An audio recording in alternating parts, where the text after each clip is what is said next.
Ladies and gentlemen, fellas, welcome back to the channel and the podcast. And it's That One Dude for the Week 12 NFL season. Our second That One Dude of the week, because we had a Thanksgiving edition where none other than the best play of the week is what I had him said as in the main video for Thanksgiving. And then obviously things get changed when the game gets canceled for the night game. But Amari Cooper. Now, he doesn't outperform Will Fuller, but at much lower ownership, half the ownership, he puts up 26 fantasy points. Or as our That One Dude at the wide receiver position, we basically said just play 100% Deshaun Watson across like everything we were doing. But we had a good week in terms of the Thanksgiving mini edition. A great slate, got cut short, but still a great slate in my opinion. And now we're on to the main slate on Wednesday. I'd like to apologize in advance for potentially if my face is in the video, at least the video version. If you're not listening on the audio version, no difference, but a little bit brighter. I'm using some travel lighting and some travel type of a kit as I'm still on travel for the holiday, and I'll be back on Sunday. Unfortunately, we will not have a live stream tomorrow morning. Depending on when you're watching this, it might already be Sunday for the main slate. First time in 2 years now I will not be having a Sunday because of just travel wise for the holiday Thanksgiving Sunday live stream, but we will have the closing thoughts podcast on Sunday morning, so be sure to check that out. Now, what do we do here? What is the That One Do video? Maybe you're stumbling upon this because look, it's just a little bit different than what else is going on in the industry. The same old types of videos that the industry puts out for fantasy sports and for daily fantasy sports. Well, That One Dude is taking a look at a single player at every single position and then including a punt or multiple punts like last week and this week, a little bit of a teaser, multiple punt plays this week, to be looking at each position that is going to be a little bit lower owned and provides nice leverage. Now, that leverage might mean that they're going to be projecting out nicely or have a similar ceiling to some other players that are projecting out for similar points, similar ceilings, but they're going to be twice or three times as owned because the public is jumping on them because of price point, because of just perceived matchup, because of narrative, whatever it might be. So our goal is to identify the guys who are going to be 5-6% owned, like Ezekiel Elliott last week, like Aaron Rodgers last week, for guys that, like Aaron Rodgers, hit almost 30 fantasy points. Ezekiel Elliott over 20 fantasy points. Or That One Dude at those positions decided to go off. Denzel Mims, our That One Dude punt position, wide receiver, $3,300, scores over 10 fantasy points. Those things are what we're trying to be looking for, and we're going to be nailing it at each position again this week for the NFL Week 12. But before we get into it, hit the like, hit the subscribe, do all those things for me, because look, if you're trying to win the dollar Roosies and get schmacked with the information right now, and a double schmack into the That One Dude this week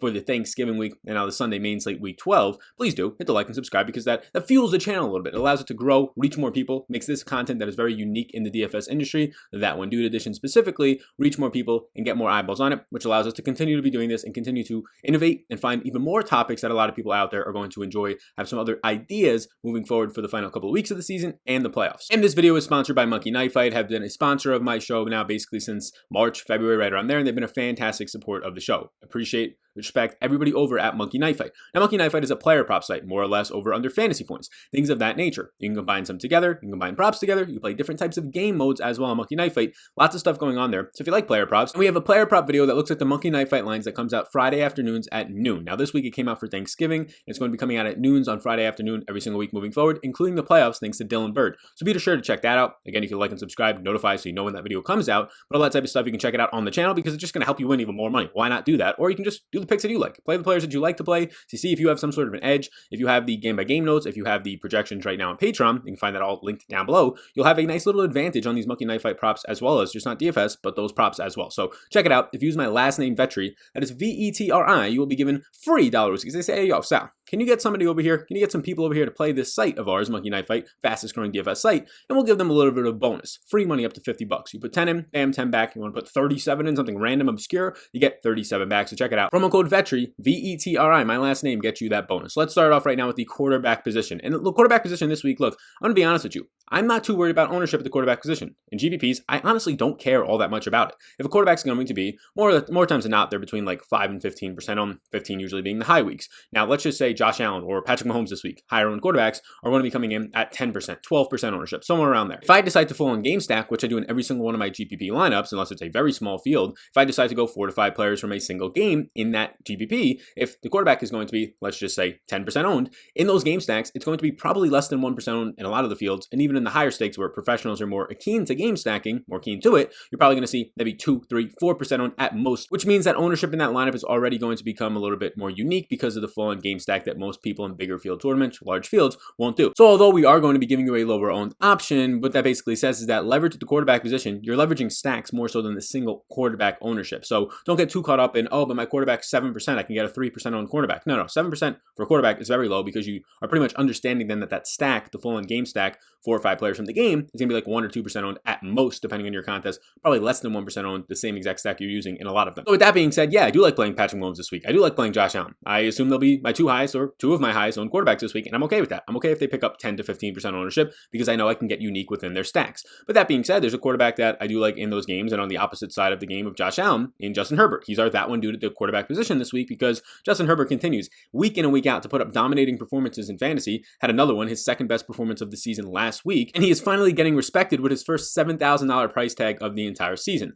Last week was his second best performance, like I mentioned. He goes for 366 yards and 3 touchdowns. He adds 11 rushing yards on the ground as well. His only other better performance, week 7 against Jacksonville, and that's basically because he went off on the ground with 66 rushing yards and he ended up finding the end zone. But 366 passing yards is now a career high in his rookie season, but over 300 passing yards per game exactly now on the season. Per average is like 300.1, so barely over that, but he's been very good. You know the stacking options, and now he's in this nice game environment as a slight underdog against Josh Allen and the Buffalo Bills. Josh Allen and the Buffalo Bills are going to be coming in with a defense that does force some pressure. Brian Bulaga is expected back now, though, for Justin Herbert's offensive line, so it's going to be a major help. Now, what is Justin Herbert doing so far this year before we get into some of the obvious stacks? I have him projected on Patreon right now, and the reason why he's a leverage for about 5%. The whole goal here is to find guys into single digits in ownership, ideally 5% or less for the That One Dude videos. Sometimes it gets like 7 or 8. Now, Justin Herbert at 5% owned, you can be damn sure that his game stacks and team stacks are going to be well less than 1% owned. So ultimate leverage here, who so far this season has only gone under 21.5 fantasy points once this season. That was week 3 against Carolina, where he goes for over 330 yards and he ends up posting 16 fantasy points because he only got in the end zone one time. Now, Herbert in this matchup against Buffalo's number 3 overall pass rush is going to have a negative 16% pass blocking advantage, but I do think that will be neutralized a little bit because of the fact that you're going to have Brian Bulaga, the former Packer, now back on the offensive line. He's missed about a month and a half of the season or so. Now, I do like that we might get Austin Eckler back in this one, so keep a close eye on that. He has returned to practice, but he has not yet been activated off the IR. He'll have 21 days to do so from his first practice, but there's a chance that he comes back next week, but there's a even better chance he comes back this week, which just only adds more stacking options and more weapons in this offense for Herbert. Now, Herbert is averaging 39 attempts per game, basically tied for second in the NFL right now this season. He's averaging slightly over 300 yards per game, 7.7 yards per attempt, and 25 fantasy points per game is 5th amongst all quarterbacks in the NFL. And one reason why he's been very good, and the thing that the knock was out of college, was when he faces pressure, he can fall apart, somewhat Jared Goff-esque, but this year, number 6 quarterback under pressure. Pressure in his face, a bad offensive line that has basically been banged up this year, has not been an issue for Justin Herbert. So I do like Justin Herbert this week a good amount. Now, if we pull up from Patreon, you can find it linked down below for Patreon projections, rankings. The game-by-game notes this week are going to be 16 pages, projection, rankings, values, super draft projections, as well as Draftkings, ownership projections for this slate,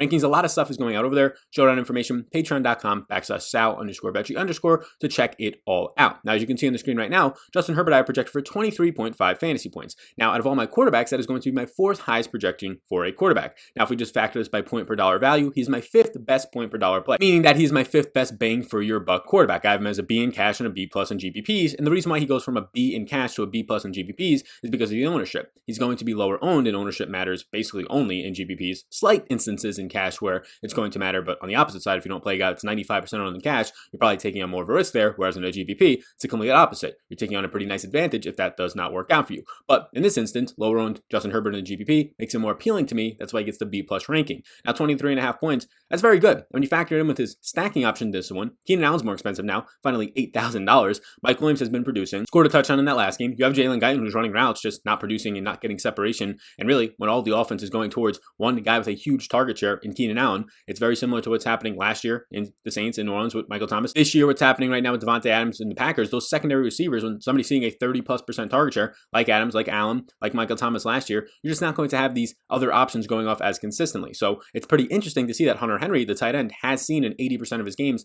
at least 6 targets, and now in back-to-back games has scored a touchdown after going about a month and a half without scoring one. So Hunter Henry, Keenan Allen yet again, and Mike Williams always seems like a broken record with those stacks, but they're being undervalued here again. We like to target underdog quarterbacks in spots where they have a nice team total going up against a defense that secondary has been pretty suspect so far this season, and also we know that they're going to be passing a lot. You can check all of those boxes. Herbert's going to be passing a lot as a slight underdog with a nice team total here and has clear stacking options. He's our that one dude at the quarterback position. Now, at does not mean go play Herbert in 100% of your lineups. It just means be aware that he has a lot of upside in GPPs due to his lower ownership. Again, I'd rather play Patrick Mahomes. I'd rather play Josh Allen. I think I can get difference within those lineups, but just be aware that Justin Herbert is going to be our that one dude this week because of how under-owned and under-respected really he's going to be in week 12. Next up, we move over to the running back position. I can see myself on my screen because I'm working off a one laptop instead of like two as I normally do in two other screens, and I usually have another light in front of me which kind of cancels out the white light coming from both of my sides. So right now I can see it's kind of making me a little bit brighter or washing me out a little bit, so I apologize for that. You're not getting to see as sharp with a haircut right now and the face of mine right now, but don't worry, you still get all the information smacked with you that you need to win the dollar Rooski. So getting into the running back position now. Look, this running back, maybe, I'm recording this on Friday like night, maybe that on Saturday morning the ownership will start coming in more as people start to look into the slate more since Thanksgiving is over. But there's a couple of other running backs around our that one dude running back that's kind of pushing down his ownership right now in his price range. And that one dude is right now going to be the Patriots running back, which there's a bunch of them. Is it Damian Harris? Is it Rex Burkhead? No, Rex Burkhead is injured. It's not him. Is it Sony Michel returning? No. He's too washed for me. It's going to be James White at 4% owned. Now, James White's an interesting cat right now because James White this season, when Rex Burkhead has been healthy, Damian Harris has been healthy, has basically done nothing for us. I mean, we've seen James White just turn into like a third or fourth overall running back for this Patriots team. I mean, let's just look at his usage from basically week 7 to week 10. In week 7, he sees no carries. He ends up just catching one pass for 3 yards, 1.3 fantasy points. The week after that, just 2 carries, then 2 carries, then 0 carries. This man had 4 carries in a month of football. He ended up during that time running only 30 routes, and he ends up catching 6 passes. So not a lot of usage at all. I mean, he totaled during that time like 16 total fantasy points in a month, like 4 fantasy points per week. But week 11 was when he got to pop off a little bit. Week 11 was when he played his season high in snaps because Rex Burkhead got injured. The game environment definitely helped get James White on the field more because they were trailing basically the whole game for the most part to the Houston Texans, and then Rex Burkhead got injured, which allowed James White to step on the field more. James White in week 11 against Houston, 59.4% of the snaps, again a season high, 5 carries, ties a season high, 18 routes run, second most on the year. He catches 6 of 9 targets for 83 yards and 14.3 fantasy points. It was his second best performance on the year. Only better week was when he also saw 9 targets but caught 8 passes for 73 yards, so he ended up having a couple of extra receptions in that one against Denver week 6. So basically what you saw was rivaling his best performance of the season right here was James White in week 11 against Houston. And now with Rex Burkhead out, as you can see some of the stuff coming up with some of the information we put on the screen here on the video version if you're listening on the podcast. Now with Rex Burkhead out for the year with an ACL, you're going to have a very nice situation for James White and probably Damian Harris as well in this matchup because the Patriots have a positive 84% run blocking advantage this week and the second best run blocking unit in the NFL against the Cardinals' 30th ranked run defense and 21st ranked tackling defense right now. Now the Cardinals ranked 23rd in opponent rushing yards allowed with 124.7 per game. 23rd means that they're actually bottom 10 and borderline bottom 8 in the NFL to this point. Now let's look at the running back snap shares from last week. Harris played about 58% of the snaps and you had White playing 59%. So they're on the field together at some points. Earlier on it was Harris, he had the rushing touchdown. It was him getting involved and then they kind of just took him off of the field and then they got behind, so it was more of James White coming in, had the big reception game with 12.4 fantasy points in the receiving game alone. Now so far in the season, Harris is averaging 14 carries per game. Now so far in the season, James White has 41 targets overall, that's 9th in the NFL, and 33 receptions is 7th. Those numbers are for amongst running backs. So he's a top 10 pass catching running back still, borderline top 5, and this is with him being kind of like a 1A, 1B passing option in this offense out of the backfield with Rex Burkhead. It's nice to see that he has a 19.2% target share, second highest of any running back, only to Alvin Kamara, and now he's going to get to exploit that even more with no Rex Burkhead. 8.1 yards per reception is 9th amongst all running backs as well. And as I put right now some of my tools over on Patreon on the screen, just a piece of them, what you can see right here is that James White for me, he's actually, you can't see this, but I'll let you know, he's my second overall value, point per dollar running back. Now, obviously that's not taking into account ownership, that's not taking into account overall points upside. Well, it takes into account overall points upside, but it doesn't weight it as heavily. It's just saying straight up for the price point that he's at, this is the point per dollar value at 2.78. Projected for 12.5 fantasy points. I'm projecting for a pretty nice snap and opportunity split with Damian Harris in this matchup. A little bit of Sony Michel potentially, but you're getting a B in cash and a B in GPPs. It's very close to a B plus in GPPs for me, but James White is still going to be game flow dependent, so he's not going to be that shining B plus. Meaning that if New England is going to get ahead by 10 or 15 in this one, 10 or 14 in this one, you're going to have a spot where Damian Harris likely sees all the work, and then you don't have as many routes run, as many targets, and probably just 3 or 4 carries for James White. But in a neutral game script, I would expect 4 to 6 carries for James White, and I would expect probably somewhere between 6 and 8 targets for him, which boosts up his opportunity. Obviously, the touchdown would take him over the top. So James White is our that one dude for week 12 at the running back position, projected for 12.5 fantasy points right now. Next up, we move over to the wide receiver position this week, where I'm going to be going over a top-end wide receiver that is not picking up ownership. There's a lot of guys up here who I like a lot this week. I mean, you want to put Hopkins in your stacks, you can. I think Stephon Diggs looks like the best one-off and also in a stack with Josh Allen because of that game environment and their team total approaching 30. Best wide receiver play maybe just to pay up for on the entire slate this week, but you still have some other guys up there, whether it's Keenan Allen in stacks with Herbert, whether it's getting to Julio Jones. The guy that I'm going to be getting to this week is somebody who's coming off of dealing with an injury, but has been putting up solid production basically week in and week out at this point. You're getting a fair price point this week, and based on on my model right now, based on my ownership projections, I'm getting Calvin Ridley, or that one due to the wide receiver position, projecting out for single-digit ownership. Now, maybe this hits 10%, got him at about 7 or 8% right now, but that's just going to be way too low for me for somebody who I think has some ultimate leverage on this slate against a brutal and a terrible Las Vegas Raiders secondary. So let's just break down into some of the stuff on Calvin Ridley right now, outside of just that low ownership projection. And I mean, this is where we're trying to win the Dollarooskies, am I right? Trying to hit on these wide receivers who are just going to go absolutely berserk because they have such a high variance difference maker. These wide receivers, like we've seen with Devontae Adams, like we've seen with Julio Jones this year, DeAndre Hopkins, can just drop 40 points, and they can do it honestly on 2 or 3 plays with some long touchdowns.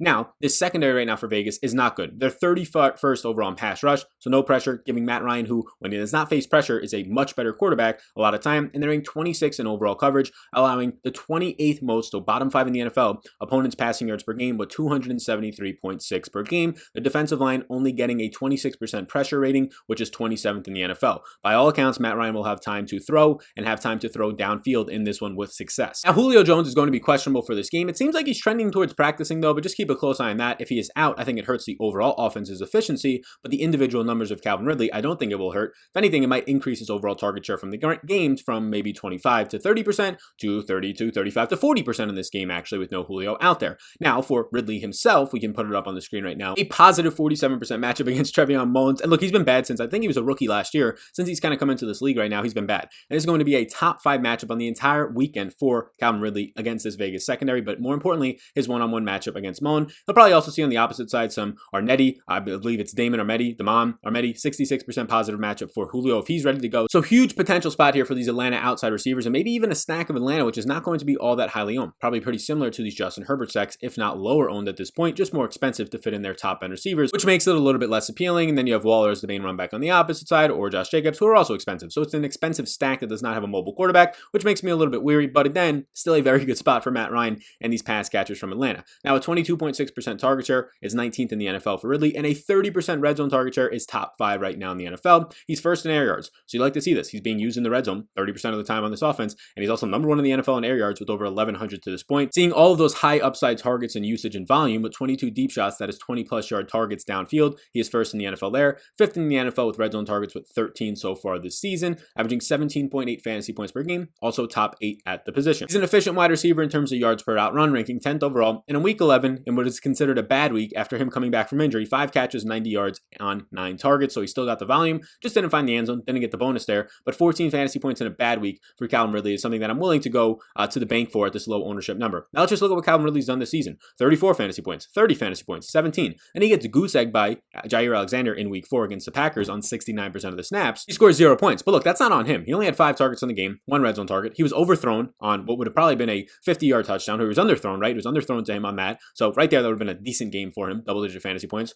Overthrown on another 30-yard pass by Matt Ryan, and then he was left wide open in the end zone and just not seen by Matt Ryan. So he actually was getting separation against Jair. And don't get me wrong, Jair has been very, very good this year, but he was getting separation in winning that matchup. Then he comes out the next week, 22, 19, 18 fantasy points, gets hurt week 8, so he can't hold that against him. And then again, his worst game on the season outside of that goose egg with the Packers, 14 fantasy points last week on 100% of the snaps. First time playing 100% of the snaps this season for Calvin Ridley. So I like the spot a lot for Ridley at lower ownership. I think you can expect a nice turnout for him. You can see right now in my projections on Patreon as I throw them up on the screen, I currently have Calvin Ridley projected for 18.4 fantasy points. Right now, it's going to make him a B+ in cash and a B+ currently in a GPP at just 8%, around 8% projected ownership. These are that one dude at the wide receiver position, Calvin Ridley for the Atlanta Falcons in week 12. Next up at the tight end position, we're going to have a position this week that is just dominated by 2 names, Travis Kelce and Darren Waller. I don't even have anybody else looking even close to those guys right now in my Patreon projections. Nobody's even within like 6 fantasy points of Kelce, like 5 fantasy points of Waller at this point. Those 2 guys are the clear-cut options, but it's a bigger slate. It's not the Thanksgiving slate where you had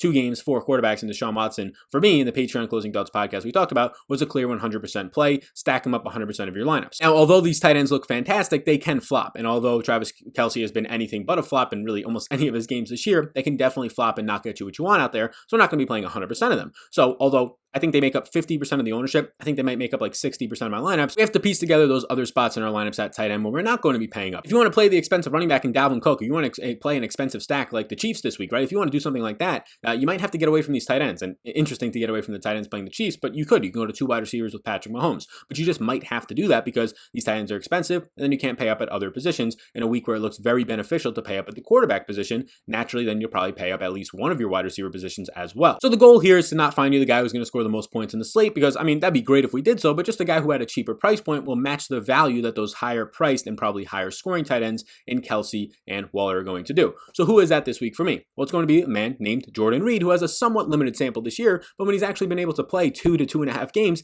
he's been great for you out there. Now, Jordan Reid, we could start by putting up some of the stuff on the screen right now about Jordan Reid and what he's done so far this season. Jordan Reid, in some quick stats on the screen, has had a positive, or we will have a positive 8% matchup against Young this upcoming week. Should be a really nice spot for him. He's seen a 15% target share when healthy on 5 targets per game. 54% of his snaps are out of the slot, which is very good to see. And he's number 5 out of all tight ends in yards per route run, meaning he's been a very efficient tight end so far this season. Now, what do I like to see out of Jordan Reid? Well, let's just look at his game logs, right? Basically, once you had George Kittle go down is when Jordan Reid started to play a little bit more. Now, Kittle was hurt a lot of spots here and there. Now he's done for the season. Week 2, that first week for Jordan Reid to actually play. Plays 46% of the snaps, runs 18 routes, catches 7 of 8 targets, 3 of which were red zone targets, 50 yards, and 2 touchdowns. He ends up scoring 24 fantasy points, his best game of the year so far. But then he comes out in week 3 and he gets hurt. He runs just 13 routes. He gets hurt like on the first drive of the game, ends up having 2 catches, 23 yards on 6 targets. So 6 targets, still very good. Only scores 4.3 fantasy points, but he left the game, misses a quarter. Then he got pulled out of the game late. So that game he was banged up, does not come back until week 9 against the Packers, where he was limited. He was an emergency tight end. Ross Dwelly was starting over him. You could see it based on the fact that he only ran 6 routes, caught 1 pass for 3 yards. So that brings us to week 10 with the bye week after week 11 to week 10 where you see Jordan Reid coming out and playing a normal role. Finally, since week 2. Week 2 is the only game where he was fully healthy and played. He scored 24 fantasy points, so a very small sample. So what is he going to do in week 10? Well, let's wait and see what happens. Well, week 10 he comes out, he plays 44% of the snaps, runs a season high 21 routes, catches 5 of 6 passes for 62 yards. Doesn't have a touchdown there, but still scores 11.2 fantasy points. Pretty crazy that in week 2 he scored 24 fantasy points and he was the tight end 5. And in week 10 he scored 11 fantasy points, less than half what he did in week 2, and he was still the tight end 5. That's how bad this tight end position has gotten to be. So yes, if you are looking for a cheaper tight end or just a tight end that you don't want to pay up for, and honestly he would be somewhat of a punt option at $3,600, a very cheap option, he's going to be right now coming in at 3% ownership maybe, although in his 2 healthy starts he's been very effective out there. You get double-digit fantasy points from him. I have him projected, as you can see right now on Patreon, for 8.2 fantasy points. I have him projected for about 3 or 4% ownership, a B- in cash if you want to punt it, and a B in GPPs, because look, if Jordan Reid finds the end zone, he's probably scoring 15 to 20 fantasy points for you based on how often he is being targeted on his routes run so far this season. Right now he has a number 12 overall target rate against tight ends, and keep in mind he's left a couple of these games early, so that's getting skewed.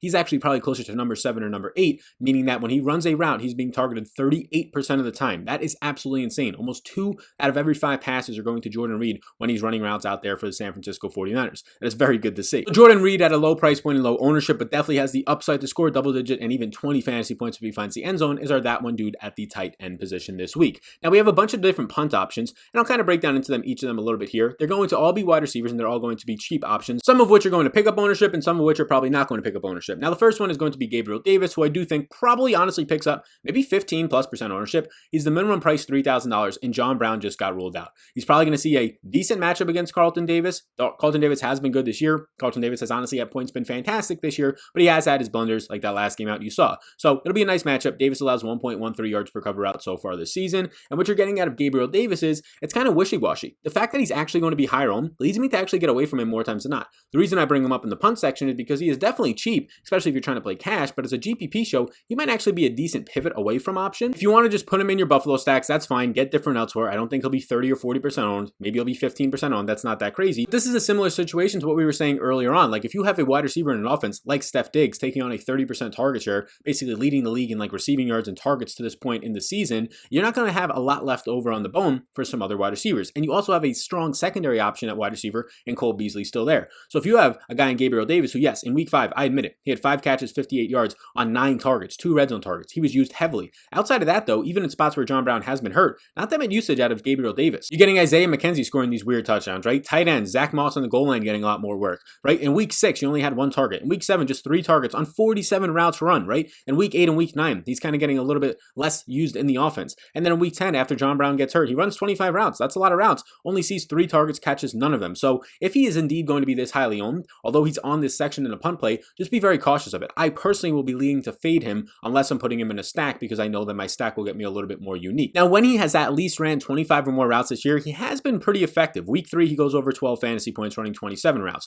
Week 5, he scores over 10 running 46 routes. In week 7, he runs 47 routes. That was his bad game, a goose egg after he was picking up a decent amount of ownership when John Brown was was hurt, getting just 2 fantasy points on 3 targets. And this past week, he runs 25 routes and puts up a goose egg. So it's been hit or miss for him right now. He's going to project out on almost everybody's projections based on his volumes, routes run, and how much we project in this offense. Projected for almost 30 overall implied points to score this week. So you can see right now, if I actually factor this by value on my Patreon projections, Gabe Davis is going to be my number 1 value play. At $3,000 flat, I have him projected for 11 fantasy points. I have him as a B in cash as a punt option. I have him as a B in GPPs as a punt option because I think he'll probably come in around 12 to 15% owned. So that's our first punt option, but there's going to be other options as well, and a couple of them are going to be coming from Jacksonville. Right now in Jacksonville, you're going to have no DJ Shark, and this is as of my recording, no DJ Shark and no Chris Conley playing in this game. So Laviska Shenault is expected to return. Keelan Cole, their kickoff returner, punt returner, and also the slot man is going to be active, and it seems like Colin Johnson, the rookie, is going to be the 3rd wide receiver and 3 wide receiver sets. And to make matters potentially even worse, or maybe better, based on Jake Luton not looking that great, is Mike Glennon is going to start in this game, and he's already said to be quoted that he's just going to let this thing rip and let it rip downfield because he's got nothing to lose. He might not ever start again. That was literally his quote. So what you're going to be getting then is a $3,300 Laviska Shenault. I have projected out right now, you can see on the screen, for 11.5 fantasy points. Keelan Cole, his teammate, 11.8 fantasy points for $3,600. These guys are not the best or not better point per dollar plays than Gabriel Davis, but they're very close. Shenault is my number 2 point per dollar wide receiver. You have Keelan Cole as my number 3. And then my number 4 point per dollar wide receiver is actually going to be Richie James. No Brandon Ayuk, no George Kittle. We do like Jordan Reid. We like Deebo Samuel to an extent, but we'll probably see some shadow matchup against Jalen Ramsey. I think he'll see a decent amount of touches out of the slot, Deebo Samuel, but not enough to really hit a ceiling, whereas Richie James, I think, can actually maybe hit a little bit of a ceiling there. Either way, at his cheap price point of $3,500, I have him projected for 10.8 fantasy points. So what this is all to say is, look, I have in this price range, Gabriel Davis is the cheapest. That's why he'll pick up the most ownership. But for a couple $100 more, I have Laviska Shenault, I have Richie James, and I have Keelan Cole projecting for similar or even more fantasy points than Gabriel Davis. And if they're only going to be half or a third of the ownership, I'd rather just pivot there for similar upside in my opinion. So outside of Buffalo stacks, I'm not going to be playing Gabriel Davis this week. If I'm not playing a Buffalo stack or a Charger stack, there's a really good chance I'm probably not going to be playing Gabriel Davis, or I'm going to actively be trying to avoid him in my lineups and maybe just build totally different lineups that don't punt the wide receiver at all, or just build different lineups that are going to be punting with maybe a Denzel Mims at 3,500, a Jakeem Grant at 3,700, or one of those wide receivers that we just talked about. Thank you so much for tuning into the Week 12 That One Dude video. This is going to be going up on Saturday morning, and just a reminder that there will be no Sunday live stream. There will be a Sunday Closing Thoughts podcast on Patreon that we do every single week, discussing the best way to leverage your lineups, best way to build GPP lineups, optimizers, groups, rules, stacking, the most optimal stacks, the ones that have the best chance to pay off for you, and the best way to take advantage of what your opponents are going to be messing up on, leverage their weaknesses, and win all the dollar rooskies. So thank you so much for tuning in. That is our That One Dude at the quarterback, running back, wide receiver, tight end, and a couple of punt wide receivers this week for Week 12. I appreciate you all in advance. Please do hit the like and subscribe before you go. Also check out the Patreon, link down below. You have all the information that we just talked about and even more for every single player. Patreon.com/Sal_Vetri_. Peace out, everybody, and I'll see you on Monday. Will be our next live stream on Monday night for the Monday Night Football game, and also Monday morning will be a showdown video for that. Peace out and enjoy the rest of your weekend.